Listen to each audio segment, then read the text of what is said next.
2 নম্বর খণ্ডের 333 নম্বর পৃষ্ঠায় রাসূলকে মুহাব্বত করার দুইটা পদ্ধতি আছে, দুইটা প্রকার আছে।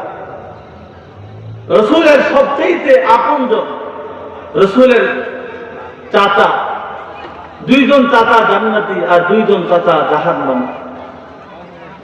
2 জন চাচা জান্নাতি আর 2 জন জাহান্নামী থেকে রাসূলকে সবচেয়ে মুহাব্বত করতেন রাসূলের চাচা আবু তালিব। রাসূল যখন মক্কার জীবনে আসলেন, দ্বীনের দাওয়াত যখন দেন, মক্কার বেঈমানেরা, মক্কার কাফেররা রাসূলের চাচার কাছে এসে আবু তালিব সর্দারের কাছে অভিযোগ করে বলে, হে আবু তালিব, আমরা আপনাকে সর্দার হিসেবে জানি, আমরা আপনাকে সম্মান করি। আপনার ভাতিজা মুহাম্মদ, তারা তো আর সাল্লাল্লাহু আলাইহি সাল্লাম বলে না, কারণ তারা তো নবীর উপর ঈমান আনে না, শুধু নাম বলে সম্বোধন করে। বলে আপনার ভাতিজা মুহাম্মদ আমাদের বাপ দাদার মূর্তি পূজার বিরোধিতা করে, নতুন খোদার দাওয়াত দেয়, লা ইলাহা ইল্লাল্লাহর দাওয়াত দেয়। এটা আমাদের বেঈমানদের সহ্য হয় না, কাফেরদের সহ্য হয় না। আপনি সর্দার বলে, আপনার ভাতিজা বলে আমরা এতদিন চুপ ছিলাম, আপনার কাছে অভিযোগ করে গেলাম, আপনার ভাতিজাকে দ্বীনের দাওয়াত দেওয়ার জন্য নিষেধ করেন, এক ইলাহের দাওয়াত দেওয়ার জন্য নিষেধ করেন।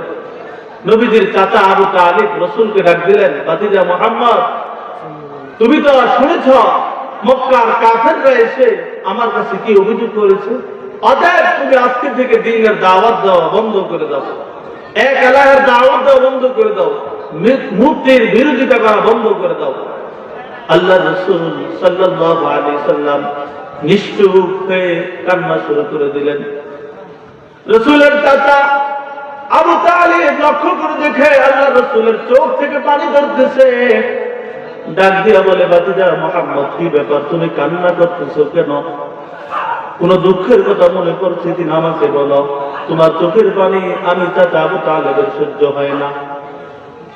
আল্লাহ রাসূল জবাব দেন, চাচা আমার কোন দুঃখের কথা মনে হয় নাই, আপনি আমাকে দ্বীনের দাওয়াত দেওয়ার জন্য নিষেধ করতেছেন, আপনি আমাকে আমার রব, আমার আল্লাহর পরিচয় মানুষের কাছে পৌঁছে দেওয়ার জন্য নিষেধ করতেছেন, কিন্তু আমাকে তো আল্লাহ পাক পাঠিয়েছেন দ্বীনের দাওয়াত দেওয়ার জন্য, একত্ববাদের দাওয়াত দেওয়ার জন্য। এতে আপনি আমার পাশে থাকেন আর না থাকেন, আমি কিয়ামত পর্যন্ত আমার আল্লাহর একত্ববাদের দাওয়াত দিয়ে যাব। সুবহানাল্লাহ। রাসূলের চাচা যখন রাসূলের মুখ থেকে কথাগুলো শুনলেন, সঙ্গে সঙ্গে বলে, ভাতিজা মুহাম্মদ, ঠিক আছে, তোমার কথা তুমি রাখো, তুমি দ্বীনের দাওয়াত দাও, তুমি এক ইলাহের দাওয়াত দাও। আমি চাচা আবু তালিব জীবিত থাকা অবস্থায় তুমি মুহাম্মদের উপর মক্কার কোন বেঈমান একটা আঘাত করতে পারবে না। যদি তোমার গায়ে আঘাত করতে হয়, আগে আমি চাচা আবু তালিবকে হত্যা করতে হবে। সুবহানাল্লাহ। তাহলে রাসূলের চাচা আবু তালিব রাসূলকে নিজের জীবনের চেয়ে বেশি ভালোবাসতেন। আমরা বুখারী শরীফের 15 নম্বর একটা হাদিস করি, রাসূলের 10 বছরের খাদেম হযরত আনাস ইবনে মালিক বলেন, আল্লাহ রাসূল একবার বলে, ওয়াল্লাযী নাফসি বিয়াদিহি লা ইউমিনু আহাদুকুম হাত্তা আকুনা হাব্বা ইলাইহি মিন ওয়ালিদিহি ওয়া ওয়ালাদিহি ওয়ান নাসি আজমাইন। তোমাদের মধ্যে কোন পর্যন্ত পরিপূর্ণ ঈমানদার হতে পারবে না যতক্ষণ না আমি নবী মুহাম্মদকে নিজের সন্তান, নিজের মা বাবা, দুনিয়ার সব কিছুর চেয়ে বেশি মহব্বত করবে। তাহলে বোঝা যায় আবু তালিব তো নিজের জীবন থেকেও বেশি রাসূলকে মহব্বত করতেন। তো রাসূলকে যেহেতু নিজের জীবন থেকে বেশি মহব্বত করতেন, তাহলে বোঝা যায় আবু তালিব জান্নাতি। কিন্তু আবু তালিব ইসলাম গ্রহণ করেন নাই, ঈমান গ্রহণ করেন নাই। আবু তালিব যখন মৃত্যুর শয্যায় পড়ে গেলেন, মুমূর্ষ অবস্থায় পড়ে গেলেন, আল্লাহ রাসূল দাঁড়িয়ে পাশে চাচাকে ডাক দিয়ে বলে, চাচা, আপনি এই শেষ সময়ে এসে, অন্তিম সময়ে এসে আমার প্রভু, আমার একত্ববাদ, আমার আল্লাহর কালিমা গ্রহণ করেন, আপনি যদি একবার শুধু কালিমা গ্রহণ করে মৃত্যুবরণ করেন, আমি আল্লাহর কাছে সুপারিশ করতে পারবো আপনাকে জান্নাতে নিয়ে যাওয়ার জন্য। আপনি যদি এখন কালিমা পাঠ না করেন, কালিমা যদি গ্রহণ না করেন, আমি মুহাম্মদ সাল্লাল্লাহু আলাইহি সাল্লামের উপর যদি ঈমান আনয়ন না করেন, তাতে আপনি কিন্তু চিরস্থায়ী জাহান্নামী হবেন। আবু তালিব জবাব দেয়, বাতিজা, হ্যাঁ আমি জানি, আমি যদি তোমার আনিত বিধান, তোমার ধর্মের উপরে ঈমান আনয়ন না করি, আমার ঠিকানা জাহান্নামী হবে, আমি জানি।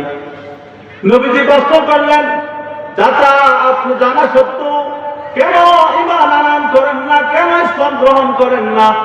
চাচা জবাব দেয়, বাতিজা মুহাম্মদ, আমি যদি তোমার আনিত বিধানের উপর ঈমান আনয়ন করি, আমি যদি তোমার ধর্ম গ্রহণ করি, তাহলে মক্কার কুরাইশরা, মক্কার মানুষরা আমাকে তুহমত দিবে, কেলেঙ্কারি করবে, আমাকে বেয়াদবি করে বলবে আবু তালিব বাপ দাদার ধর্ম ছেড়ে জীবনের শেষ সময়ে সে ভাতিজার ধর্ম গ্রহণ করেছে। অতএব আমি দুনিয়ার বেয়াদবি চাই না, আমি আখিরাতের জাহান্নামীকে গ্রহণ করে নিলাম। নাউযুবিল্লাহ।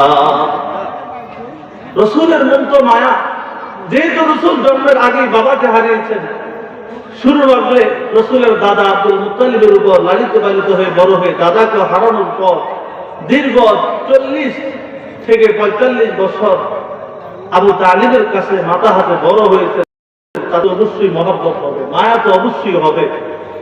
এই জন্য রাসূল দরখাস্ত করতেছিলেন, সঙ্গে সঙ্গে আল্লাহ পাক কোরআনের আয়াত নাযিল করে সূরা কাসাসের 55 নম্বর আয়াত নাযিল করে রাসূলকে জানায় দেয়, ইন্নাকা লা তাহদি মান আহবাবতা ওয়ালাকিন্নাল্লাহ ইয়াহদি মান ইয়াশা।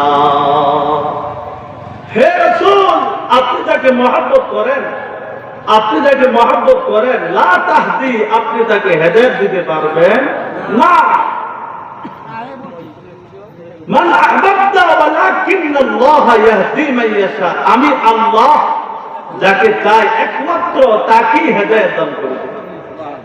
এখন আমরা এই মজলিসে আছি, কিছু মানুষ মজলিসের বাহিরে, বাহ্যিক দৃষ্টিতে দেখা যায় আমরা তাদের চেয়ে দামি, কারণ এখানে কোনো গান বাদ্য, কোনো ঢোল ইত্যাদি, কোনো নাচা, কোনো নাট্য মহিলা, এমন কোন সিনেমা এখানে নাই।